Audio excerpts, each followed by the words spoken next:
La Maison-Blanche a rejeté lundi l'offre de dialogue du président Nicolás Maduro à son homologue Donald Trump, alors que les États-Unis mènent des opérations anti-drogue au large des côtes vénézuéliennes jugées comme une menace par Caracas.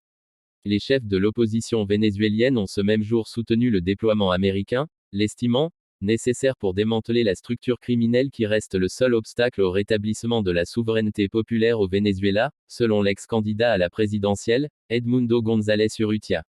Les États-Unis ont déployé il y a près d'un mois 8 navires et un sous-marin dans la mer des Caraïbes et ont affirmé qu'au moins 3 embarcations de présumés trafiquants de drogue en provenance du Venezuela ont été détruites, tuant 14 personnes. Ils accusent également Nicolás Maduro de trafic de drogue et ont mis sa tête à prix. Le président vénézuélien dément et a invité Donald Trump, dans une lettre rendue publique dimanche, à préserver la paix par le dialogue. Interrogée sur cette main tendue, la porte-parole de la Maison-Blanche, Caroline Leavitt, a déclaré lundi que cette lettre contenait beaucoup de mensonges, et a répété que le président américain était prêt à utiliser tous les moyens nécessaires pour mettre fin au trafic illégal de drogue létale du Venezuela vers les États-Unis. La position du gouvernement américain sur le Venezuela n'a pas changé, nous jugeons que le régime de Nicolás Maduro n'est pas légitime, a-t-elle insisté. Pour le ministre vénézuélien de la Défense Vladimir Padrino López, ce déploiement naval dans les eaux internationales au large du Venezuela et les frappes menées constituent une guerre non déclarée. Il estime que les occupants des bateaux suspectés de trafic de drogue ont été exécutés sans droit à la défense, et assure que les forces armées vénézuéliennes sont prêtes à répondre à une éventuelle intervention américaine. Selon Caracas, des milliers de Vénézuéliens ont rejoint la milice, un corps militaire constitué de civils.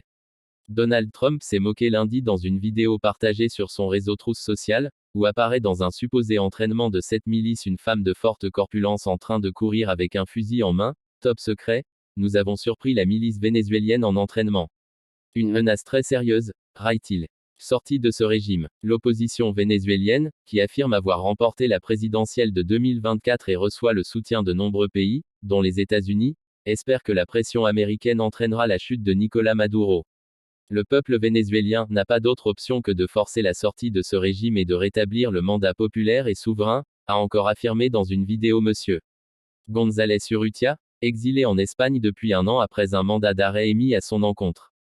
La figure de l'opposition vénézuélienne María Corina Machado, qui vit dans la clandestinité, accusée de complot contre le pouvoir, s'est elle aussi exprimée lundi dans cette vidéo.